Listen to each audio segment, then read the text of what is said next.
Musically, we cover the full spectrum of hip-hop and grime and everything in between. So much great music out there, so many sick artists as well. And the first artist and special guest joining me on tonight's show is live in the building, RIC FLO. Welcome, brother. Safe, G. Thank you. How you feeling, man? You good? I'm blessed, man. Like, you're taking me back with that tune because I haven't listened to it for years, but I've come a long way. It's good. I think it's a vibe, man. We had to ease you in. So I always like to pick an older track and then kind of get into our interview and take things from there, man. Yeah. But do you know what I mean? First and foremost, the way we connected a minute ago is very strange because you saw me coming out of the toilet here at Pyro, blood streaming from my face, and you're thinking, what kind of station have I walked into? Exactly. All I'll say is it's very cold outside and my lips are chapped. So you know what I mean? It's cold lips out there. It's not helping me, but you know what I mean? Enough about that. No one can see that. We're in radio. Yeah, they don't need to know. Listen, thanks for joining me, bro. Good. It's very, very rare that I link an artist whose music that I'm feeling who is from or connected to Bournemouth in some way. Yeah. So tell me, because I went to university in Bournemouth and everyone thinks I'm from there, so I just kind of let that continue. Because when people say where you from, it could be where you're born, where you spend most of your time, like whatever. So when it come up in the press release that you were Bournemouth affiliated in some way, talk to me, bro. Talk to me. Explain that to me, because it's not very often. Yeah. No, like I even thought you were from Bournemouth. Like I remember back in that, I think Elements days. Or, wow. Like I was just like, yo, Jay Fresh, and like you're doing your thing around the circuit around there. So I was like, yo, but Bournemouth. Basically, I was fostered in Bournemouth from the age of 8 onwards. I lived all over the place. So I was in let's say I was in West Owl at first, and then I moved over to St Leonard's near Ringwood. Then eventually I ended up in Southbourne. Went college in the Arts Institute, and then went university in Surrey, and then back in London. And now London is the base for you. That is the base, yeah, a lot of movement there. And musically, boom bap. Yeah. Is the influence. Now that is a style of hip hop and an era that is always looked on very fondly by people who are into that essence of hip hop. But there's always a danger if you come with newer styles of music that could incorporate that. Sometimes it's seen as old.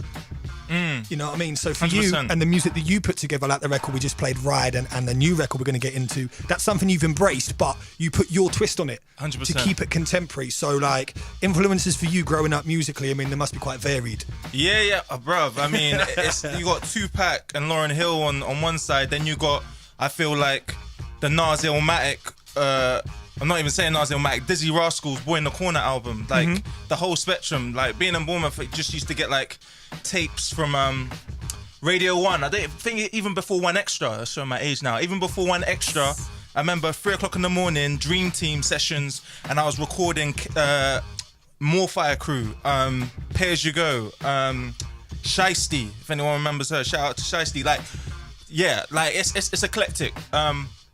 But I guess, hip hop was a strong influence, let's say that. Yeah, man. And not only have you been reaching out and doing records and projects on your own, there's also the collective you're part of. So talk to me about how that came around and any bits you're working on with those guys at the moment. Yeah, bro.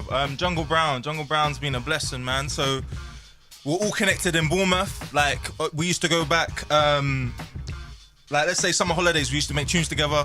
And then we all went our separate ways, doing uni, doing whatever, music production, Got a studio in East, and it was still doing our own solo thing. Then we got our own studio. Then we're like, you know what? About 4 years ago, we were just like, yo, let's just do a few tunes together and whack it out there. And the funny thing is, we tried so hard with our solo projects, and you know, it got a bit of traction. But Jungle Brown, like literally, we released a 3-track EP. Jamal Edwards from SBTV contacted us, was like, yo, we want that on SBTV. Then we did our first gig at Dalston Rooftop with Lyrics Organics. Shout out to Lyrics Organics, they've been supporting us since day one. And from there, we connected with someone who said they can, like, if we got any more music, we distribute it through Believe. That guy, Craig and Dean, ended up being our managers. Shout out to One Word. And then from there, we've just been going from strength to strength. So Lovebox, Glastonbury, Boomtown. You know what I mean? Reel them off. It's been mad, I say that. Well, that's the natural kind of snowball effect, the momentum, keeping things organic, and as they just pick up pace over time, and like so bits fall into place, and you find out where you are, you find your lane musically, and things are moving nicely. Because I guess musically, and for me as a fan and DJ broadcaster, all of that, but first and foremost, someone who loves like the music that I love, there's not that many people doing that kind of style of stuff that you are. Yeah. So in a way, that's a massive blessing. Yeah. In a way, it might be like the road's a little bit narrower, perhaps, but it's definitely a way of standing out, man. Because 100%. You do things your way.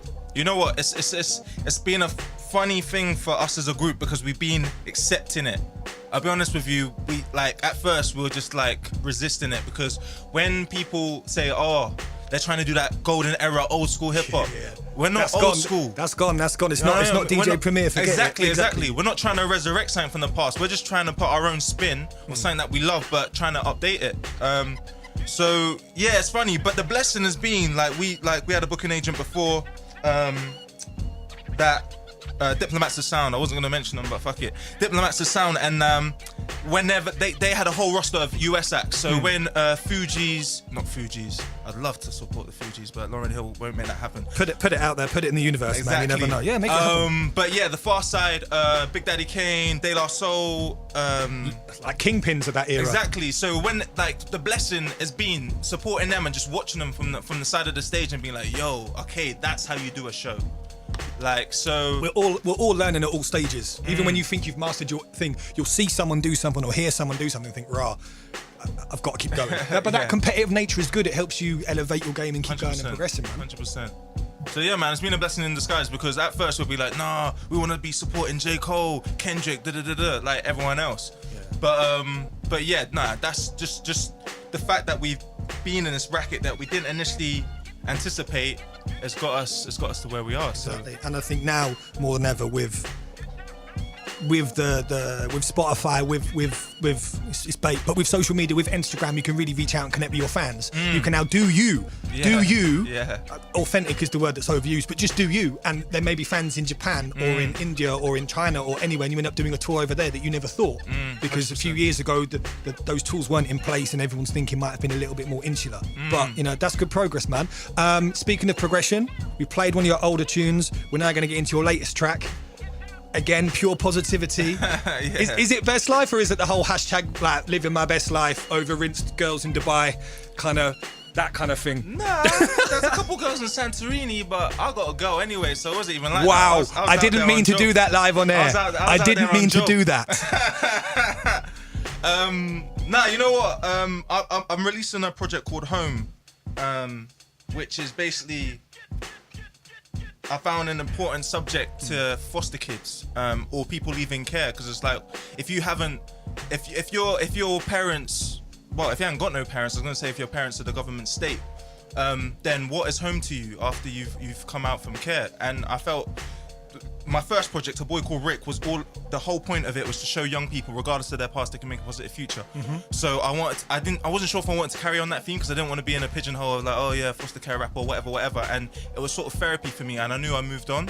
But then just doing workshops with young people, I realized that this is actually an important subject and there's still work to be done. So where am I going with this? So Best Life was basically a song that wasn't gonna go on the project, but it just made me feel good, and I was like, you know what, I gotta release it anyway. And better yet, the meaning I come to it now is, at the end of the day, when you hear there's like 6% of young people from foster care that go to uni, I don't know, 70% are prostitutes, all these negative statistics that you hear about young people in care, it's like, yo, nah, I'm not a statistic, I'm living my best life, innit? So, and doing it really well, man. So let's get into that track. Can you introduce it for me, please? Yo, this is RIC FLO, and this is Best Life. Brand new UK music, RIC FLO with Best Life, which he's definitely enjoying with his wifey and not any girls who hit him up on IG. I have to apologise again for that. Yeah, it's all good. I've caught people out before, and it's not a good place to be. Damn, boy. But yeah, man, record-wise, how's the reception to that going? I know you've been doing the radio circuit hard, you've been pushing yourself out there. You're happy with the way things have gone so far? Yeah, 100%. I don't know how to explain. I mean, like in the sense of Jungle Brown, we've always just done stuff DIY, like throw a video up there, XYZ, and the fact that like just learning more about the industry, getting PR involved, I've been happy with the results. Connecting with more people, and like I said, you'll come to different stations. I forgot to ask, this is the first time you've been up to Pyro?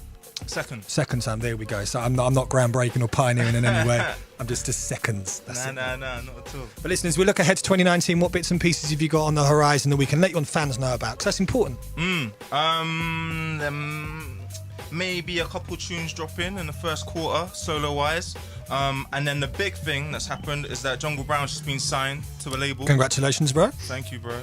and we're making sure we roll that release out properly. Yeah, you know, with finance and power behind us. Definitely, and you know, you mentioned earlier about supporting Lauryn Hill.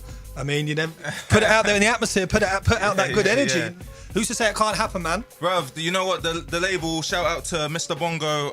They've been doing a madness, just trying to connect us with Australian MCs, US connects as well. I don't want to mention any names yet, but the album features are going to be international. Let's just say that. Well, we look forward to it, man. And how can people connect with you on social media? I know you're active. I know you're out there interacting with your fans as well. So again, remind people or new listeners how they can get hold of you as well. Yeah, bro.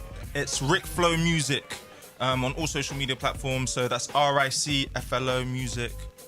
And that's it. Yes, it's there. Well, listen, thanks a lot for joining us today, man. It's great to connect in person, especially given our varied history of bumping into each other in nightclubs down in Bournemouth on the south coast. But good luck with the record, man. And I'm looking forward to the new projects in the new year. Thank you. Appreciate it, man.